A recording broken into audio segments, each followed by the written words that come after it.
அஸ்ஸலாமு அலைக்கும். Welcome to blossom news. இன்றைக்கி நம்ம சேனலில் பிரெட் ஹல்வா ரெசிபி தான் பார்க்க போகிறோம். வாங்க வீடியோக்குள்ளே போகலாம். 8 ஸ்லைஸ் பிரெட் எடுத்திருக்கேன். இதில் உள்ள ஓரங்களை கட் பண்ணிடலாம். இப்போ இந்த சைடு ஒரு கடாயை ஹீட் பண்ணிவிட்டு அதில் எண்ணெய் ஊற்றி அதையும் ஹீட் பண்ணிக்கலாம். இப்போது ப்ரெட்டில் உள்ள ஓரங்கள்லாம் கட் பண்ணியாச்சு. கட் பண்ணிவிட்டு ப்ரெட்டை இந்த மாதிரி ரெண்டாக கட் பண்ணி வச்சுக்கலாம்.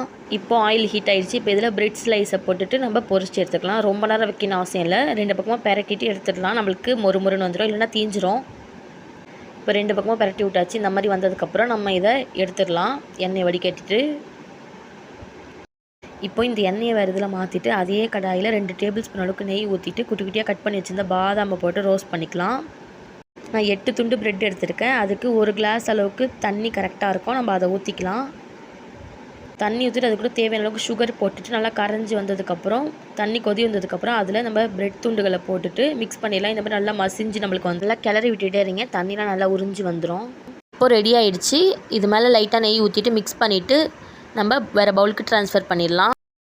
இந்த பிரெட் அல்வா உங்கள் வீட்டில் ட்ரை பண்ணி பாருங்கள். கண்டிப்பாக சூப்பராக இருக்கும். இந்த 8 பிரெட் ஸ்லைஸ்க்கு 1 கிளாஸ் அளவுக்கு தண்ணி கரெக்டாக இருந்துச்சு. உங்களுக்கு பத்தலைன்னா கொஞ்சம் ஊற்றிக்கலாம். இன்னும் கொஞ்சம் ப்ரெட்டெல்லாம் போட்டு மிக்ஸ் பண்ணதுக்கப்புறம் பார்த்துட்டு 1 கிளாஸ் தான், ரொம்ப பெரிய கிளாஸ் கிடையாது, மீடியமான கிளாஸில் தான். ஓகே ஃப்ரெண்ட்ஸ், தேங்க்ஸ் ஃபார் வாட்சிங். சப்ஸ்கிரைப் பண்ணிடுங்க.